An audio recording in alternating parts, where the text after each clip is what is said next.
Thank you guys for tuning into business today. I have Prasoon Joshi with me on the sidelines of Goa Fest. Tell us, how is it to be back here? Well, we decided this year from McCann that since I think that they're doing a lot of changes, so we for a few categories we send entries, very small numbers, but under 30 representation, under 30 years old people kind of category. Just to give a signal that if we do it, we are with the industry. It's not that it's not, and that's the reason I also am here. They're all my old colleagues and friends and who've been trying. So I think Goa Festival is very relevant today.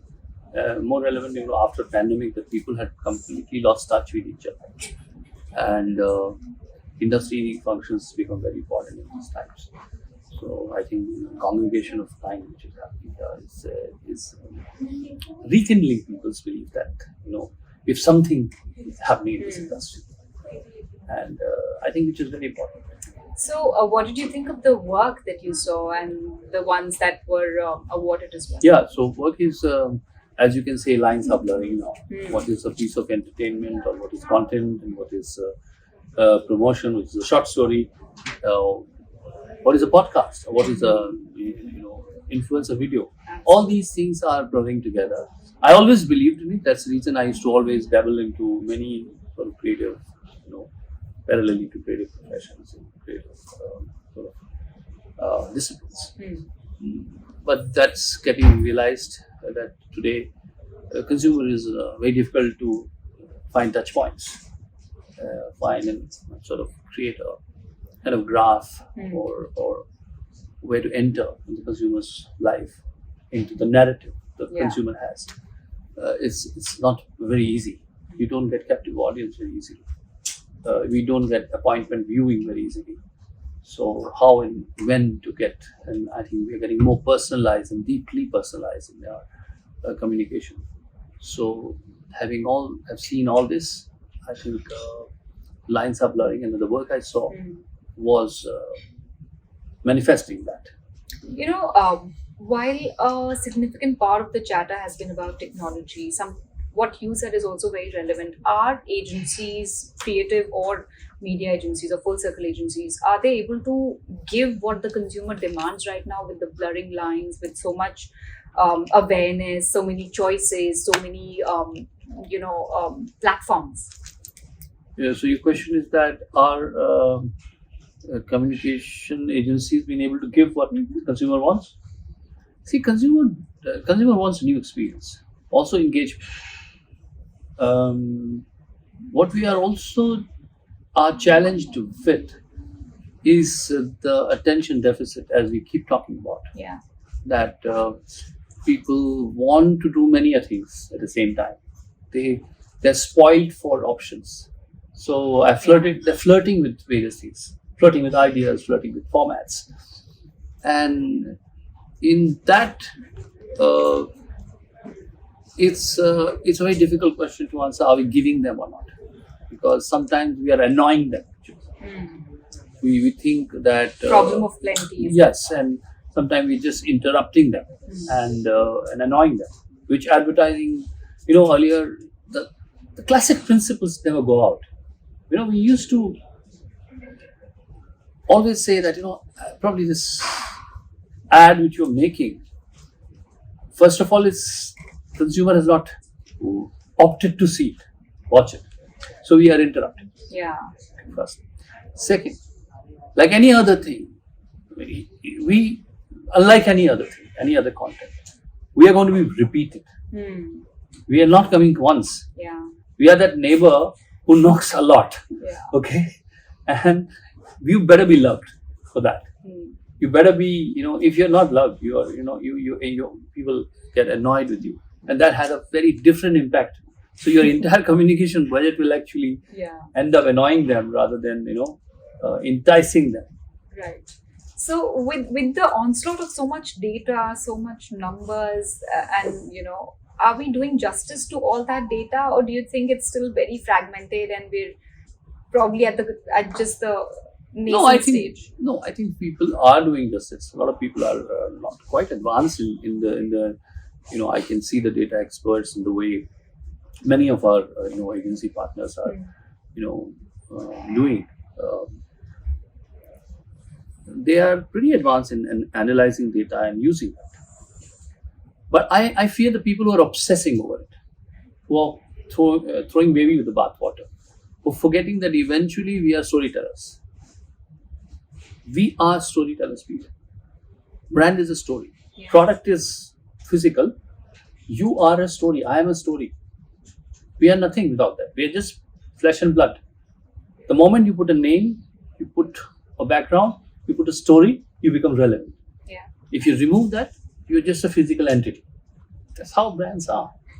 Brands are stories. They have to be told. Otherwise, we are just sharing convenience with people. Okay, you want this? Here it is. Then it becomes very transactional. Yeah.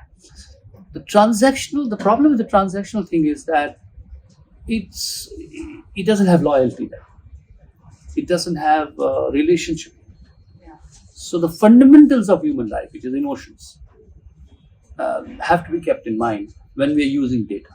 Yeah. We should not think that data can be used by machines and the machines will be able to create communication. There's also a lot of chatter and a sense of worry about digital and OTT snatching away a large pie of advertisers.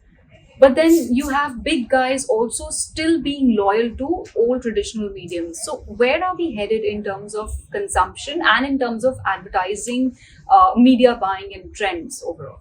See, I don't see it like traditional medium and new medium, and every 10 years things will be invented, formats will be invented. So what is tradition? I mean, is celebrating a festival a tradition or is timeless? What need is it fulfilling is where it comes to finally.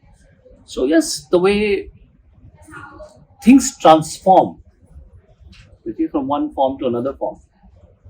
Water rises from sea, vaporizes and becomes cloud. But the basic nature and the entity is there Go. in form, some form it's there. So if people are watching a OTT, well, the behavior might change a little bit. The expectations might change. People talk about because I also chair the film certification board, and I'm often asked about this the films which are not working today or in theater. See, if you do not keep observing what people are going through, it's not that people are not getting entertainment. They're not wanting entertainment. They're not looking for entertainment. They are. It's just that the behavior pattern has changed over the years, especially in the pandemic time when they sat at home and they realized that certain subjects they are very comfortable and happy watching at home. Yeah. And they realize these subjects, I'm not going to take the trouble of hiring a cab, taking half a day off, go to a theater, stand in the queue, or just the helter-skelter of it. I want to watch this alone or with a few friends at home. It's fine. I will never go to theater for this. There's a new genre now, OTT worthy movies. Yes. So that's a very different mindset. Yeah. It doesn't mean that the requirement has changed. The need is there. There's certain cinema which they would say, no, this I can't enjoy sitting at home. I want to go out for that. So this kind of understanding is very important. There is a science behind it. That's why it's a huge combination of art and science. In earlier days, when we were growing up, there was a genre of cinema which is to be saas bahu gharelu cinema. Yeah? Domestic fights, domestic politics, domestic equations, homely themes. They were blockbusters in the theater. Suddenly they disappeared. You didn't see them anymore. Was the need for that kind of cinema or entertainment or storytelling was dead? No. They were completely taken over by television. Yeah. They were showing you the daily dose of that kind of content. Hence you stop going to theater for that. So it doesn't mean that the need for it has gone. So today if you see everything and you see OTT or digital medium and all, they're catering to different needs. There is a segmentation. I clearly know that I want to go to this. This is not a general store anymore. So that general store, one-stop shop, is not what people are looking for. People are looking for specific choices. They're making well-informed choices. So if you understand the psyche, you will be able to reach out to them well. Yes, in terms of monetization of digital medium and all that, those things are practical questions. But I'm sure that with time, we will be able to, because if the core is there, the core need is there. If suppose the core need for something is there, then there is a problem. But if the core need is there, it's just that in different shapes and sizes it's coming out. Then you don't have to worry about the basic existence of it. So TV and print have nothing to worry about. They have their own audience. People who It depends on what you call print. I mean, a print publish the news. What is print? Print is a paper and the newspaper. If you're going to miss the smell of ink, printed on the paper, which I do actually. I am in that sense a sucker for that smell. Okay, if you're going to bed, I need to smell that. That puts me to sleep. Gives me a little nice calmer feeling. Now, if that is the problem, well, yes, that's going to be less and less. There'll be e-readers, there will be podcasts, there will be different ways of consuming information and stories. But if your problem is that information will exist or not, stories will exist or not, they will exist. Yeah. Before reading or writing was invented, we still were telling stories. Yeah. The style was different. In this country, I'm a poet, so I can tell you that in our writing style, rhythm and meter was very important. Why was it important? Because it was to be memorized. I write it in a rhythm, in cadence, with a certain rhythm, so it comes to me and gets more retained. So for that, I'll design it. But times changed. We had devices to record. We had books to, print it. And I think the pressure on the human mind of retention of that information reduced. Now it's even further reduced, where my child's generation kids are asking, but why do I have to remember this historical date? I can Google it. So your cloud memory is an extension of your gigabyte. Your sort of neurons, to the gigabyte. So, well, that's what the basic need of what information does to humankind has not come. So, but a long answer to your short question that print will exist or not, they might change and transform, but the basics of it, the essence of it would.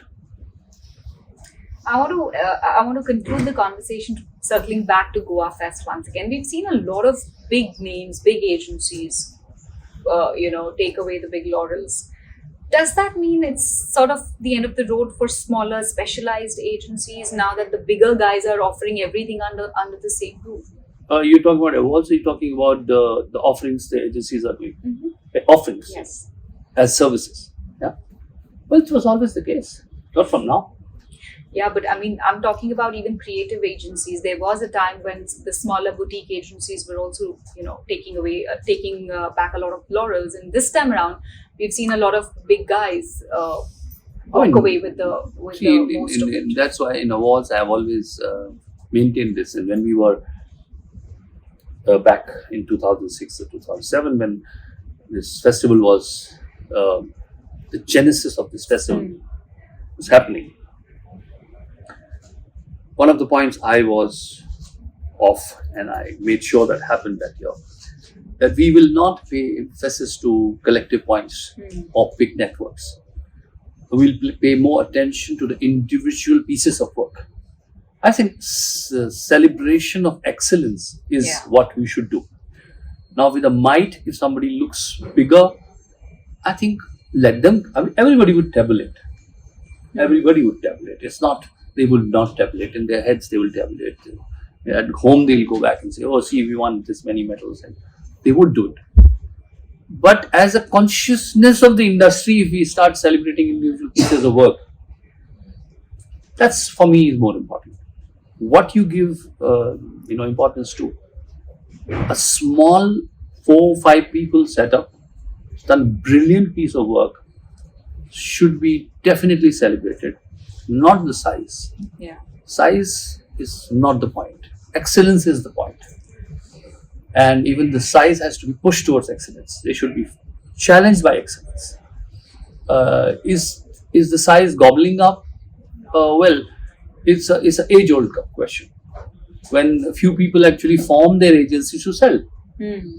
Yeah. So it's a very age-old question. Not now, 20 years back, 50 years back. Also, the questions were there that there was a bigger guy which offered some money and sort of subsumed the identity of that into it. So ताली दोनों हाथों से बजती है, एक हाथ से नहीं बजती. And since we all know that you've been one of the core members, the OGs of the genesis of Goa Fest, how has it evolved? I mean, when now you look at it so many years down the line, what is your big... So I think it had its own share of ups and downs. There was a time it was struggling.